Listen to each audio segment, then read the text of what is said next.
Good morning everyone. आज हम lease accounting का क्वेश्चन देखेंगे। तो क्वेश्चन कुछ इस तरीके से है। Govind took an assets on lease from Keshav for 5 years. Govind ने लीज ली है 5 ईयर्स के लिए केशव से। तो यहाँ पे lessee lessor I think clear होगा। Govind is lessee and Keshav is lessor. Okay.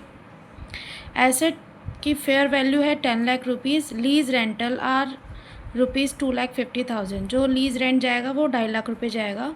GRV means gross residual value at the end of the lease term provided by lessee is ₹50,000। जो भी GRV है 50,000 की, वो लीज टर्म जब साल का अंत होगा, तब जब लीज टर्म का अंत होगा फिर तो उस टाइम पे 50,000 रुपये रेंटल के अलावा लेसी देगा लेसर को। ठीक है। तो उस केस में ऑलरेडी रेंट तो हमारा है 2,50,000 और 5th ईयर में 50,000 रुपये और देने पड़ेंगे। तो इट्स मीन्स उसको 3 लाख रुपीज़ देना पड़ेगा लेसर को। किसको? केशव को। राइट। अब आगे देखते हैं। डिस्काउंटिंग फैक्टर 10% दे रखा। अब डिस्काउंटिंग फैक्टर्स भी आपको दिए होंगे, इसके अंदर पेपर में दिया होता है। इसके बाद है calculate lease liability in the book of Govind. Lease liability की कैलकुलेशन देखनी है and also calculate finance charge for each year and. तो फाइनेंस चार्ज भी कैलकुलेट करना है, लीज लाइबिलिटी भी कैलकुलेट करनी है, और उसके अलावा do general entry 2 in the book of Govind. Govind की बुक में आपको एंट्रीज भी करनी है, मतलब लेसी की बुक में आपको एंट्री करनी है। ठीक है। अभी क्वेश्चन हम देखते हैं। तो जो डिस्काउंटिंग फैक्टर होंगे वो भी यहाँ पे लिख दिए है मैंने। ठीक है। तो सॉल्यूशन देख लेते हैं इसका किस तरीके से होगा। तो फर्स्ट ऑफ ऑल हमको कैलकुलेशन ऑफ लीज लाइबिलिटी, सबसे पहले लीज लाइबिलिटी की कैलकुलेशन करेंगे हम। ठीक है। कि मतलब ओवरऑल लाइफ में हमारे ऊपर अगर वो एसेट को हम लेते हैं तो वो एसेट का प्राइस कितना रहेगा, उसकी प्रेजेंट वैल्यू निकालनी पड़ेगी हमको। तो हम टोटल 5 ईयर्स के लिए ले रहे हैं एसेट लीज पे। और लीज रेंट किस तरीके से, पहले ईयर एंड परफॉर्मा किस तरीके से रहेगा, ईयर एंड लिखा जाएगा, लीज रेंट लिखा जाएगा, डिस्काउंटिंग फैक्टर्स लिखे जाएंगे, फिर प्रेजेंट वैल्यू लिखी जाएगी। राइट। तो देखिए ईयर एंड हमारे 5 ईयर्स हैं और लीज रेंट हम कितना कितना दे रहे हैं। फर्स्ट ईयर में 2,50,000 दिया है हमने रेंट। ठीक है। अब डिस्काउंटिंग फैक्टर क्वेश्चन में ऑलरेडी गिवन है। ठीक। तो कुछ नहीं करना है, इसको इससे मल्टीप्लाई कर देंगे तो आपकी प्रेजेंट वैल्यू आएगी। ऐसे ही आपको second year, third year, fourth year में करना है।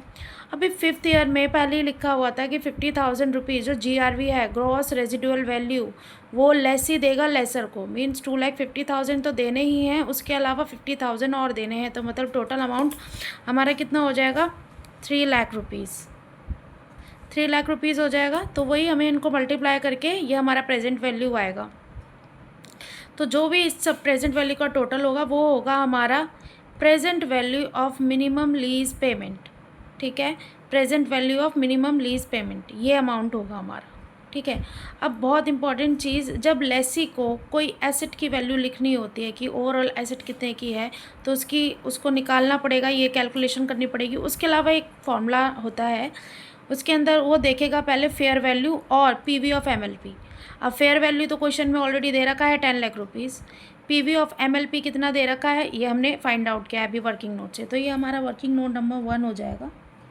This is our working note number 1। Right. अभी ये हमने देखेंगे 10 लाख और 9,78,550, विच एवर इज़ लोअर। इन दोनों में से कौन सा लोअर है, इन दोनों में से ये वाला लोअर है, तो हम इसी को ही कंसीडर करेंगे लीज लाइबिलिटी के लिए। ठीक है। आई होप ये समझ में आ गया होगा। अभी हमें दूसरे क्वेश्चन में ही क्या दे रखा है, कैलकुलेशन ऑफ इंटरेस्ट चार्जेस। देखिए कैलकुलेशन ऑफ इंटरेस्ट को फाइनेंस भी कहते हैं। ठीक है। तो या तो क्वेश्चन में अगर लिखा हुआ है फाइनेंस चार्जेस फाइंड आउट करो तो आप उस वर्ड का यूज़ करेंगे, अगर इंटरेस्ट एक्सपेंसेस लिखा है तो उस वर्ड का यूज़ करेंगे। ठीक है। ये दोनों मैंने आपको बता दिया। कैलकुलेशन ऑफ इंटरेस्ट और finance charges over lease period. पूरे लीज पीरियड में फाइनेंस चार्जेस मतलब इंटरेस्ट कितना लगेगा, क्योंकि आप अल्टीमेटली ये फाइनेंस लीज के पॉइंट ऑफ व्यू से हम देख रहे हैं। जब इस तरीके से देखते हैं तो ये एक्चुअल में इंस्टॉलमेंट्स जा रही हैं आपकी एसेट की। ठीक है। तो ये एसेट की अगर इंस्टॉलमेंट्स जा रही हैं तो हमें उसके ऊपर इंटरेस्ट भी देना होगा। ठीक है। तो अब देखिए कैसे कैलकुलेशन करेंगे, इसकी टेबल किस तरीके से बनेगी। ईयर एंड लिखेंगे ओपनिंग ऑफ लीज लाइबिलिटी, ये एल लाइबिलिटी मतलब लीज लाइबिलिटी है, ओपनिंग क्या है लीज लाइबिलिटी का। फिर फाइनेंस चार्जेस और वैलिडिटी गिवन है कि इंटरेस्ट चार्जेस कितना लगेगा, 10% लगेगा। रीपेमेंट इंस्टॉलमेंट कितनी रहेगी वो भी गिवन है क्वेश्चन में। फिर है क्लोजिंग बैलेंस, और क्लोजिंग बैलेंस हमें फाइंड आउट करना है, ठीक है। तो देखिए ईयर पूरे 5 साल है हमारे। ओपनिंग ऑफ लीज लाइबिलिटी, अब लीज लाइबिलिटी तो वी ऑलरेडी कैलकुलेट हियर, ये हमारी लीज लाइबिलिटी निकली हुई है, तो हम इसका वैल्यू यहाँ लिख देंगे, राइट।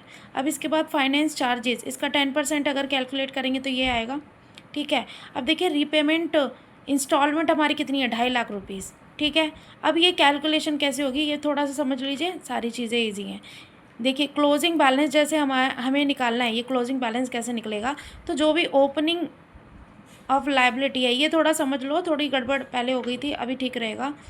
ये क्लोजिंग बैलेंस ये है। अभी इसके अंदर ना फाइनेंस चार्जेस को ऐड करना है, लेस नहीं करना है, ऐड करना है, ऐड किया। उसके बाद सिर्फ इसमें से इन दोनों को ऐड करने के बाद लेस होगा 2,50,000, ठीक है। इसके बाद ये क्लोजिंग बैलेंस आएगा, राइट। ये वाला और ये वाला ऐड करेंगे और इसमें से रिपेमेंट ऑफ इंस्टॉलमेंट को लेस कर देंगे, ठीक है। फिर इसके बाद सेकंड, थर्ड, फोर्थ, फिफ्थ इस तरीके से ही निकलेगा। फिफ्थ का बताऊंगी मैं कैसे निकलेगा।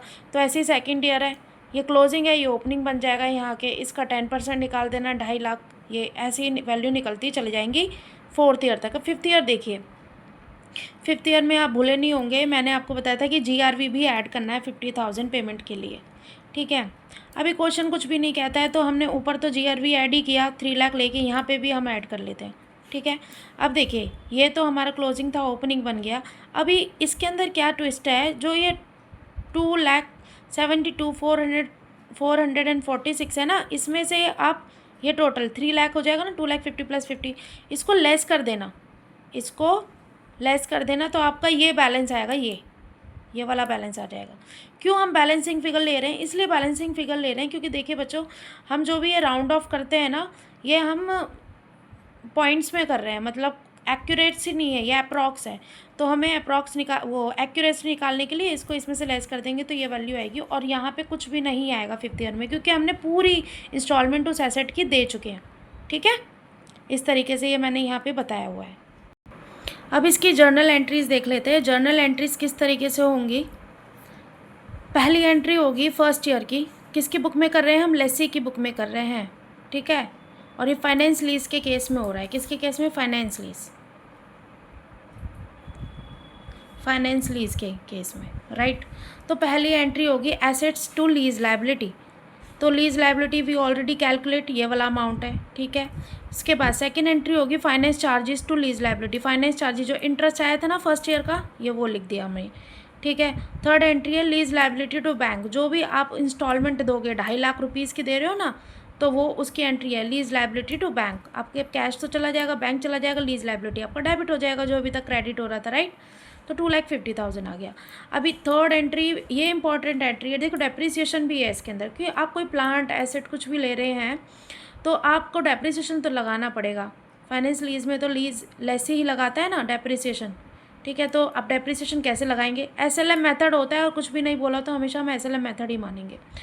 तो डेप्रिसिएशन SLM मेथड है, तो इसमें सिंपल क्या होगा, जो हमारा यहाँ पे लीज लाइबिलिटी आई ये वाली, इसको डिवाइडेड बाय 5 कर दो। 5 क्यों कर दो, क्योंकि उसकी लाइफ, पूरे लीज टर्म की लाइफ कितना है, 5 साल। तो ये वैल्यू आ जाएगी आपकी डेप्रिसिएशन की, ये पूरे 5 साल सेम चलेगी, ठीक है। फिर इसके बाद लास्ट एंट्री होगी profit and loss account to depreciation to finance expense, ये आगा डेप्रिसिएशन जो यहाँ पे था, और फाइनेंस एक्सपेंस आपका ये वाला अमाउंट आ जाएगा, राइट। आई होप कि आपको कोई डाउट नहीं होगा, इसका टोटल यहाँ आ जाएगा। सेकेंड ईयर में क्या होगा, सेकेंड ईयर में ये वाली एंट्री नहीं होगी, क्योंकि ये सिर्फ एक ही एंट्री होती है, ये कैलकुलेशन करने के लिए भाई हमको कितनी हमारी वो वैल्यू कितनी है, मतलब एसेट की क्या वैल्यू है जो हमें पूरी लाइफ में पेमेंट करनी है लीज़ की। तो finance charges to lease liability होगी सेकेंड ईयर में, उसका हम इंटरेस्ट का वो लिख देंगे अमाउंट। फिर लीज़ लाइबिलिटी टू बैंक होगा जो 2.5 लाख रुपीज़ है। फिर इसके बाद डेप्रिसिएशन टू PPE लिख दो, या प्लांट लिख दो, या इक्विपमेंट लिख दो, जो भी क्वेश्चन में दिया हुआ है। ये मैंने प्लांट प्रॉपर्टी इक्विपमेंट होता है ना, तो वही लिख दिया है मैंने। तो डेप्रिसिएशन टू PPE, तो डेप्रिसिएशन मैंने आपको बोला एज इट इज़ चलेगा। उसके बाद आपका plant account, profit and loss account to depreciation to finance expense, same to same जैसे ऊपर किया था।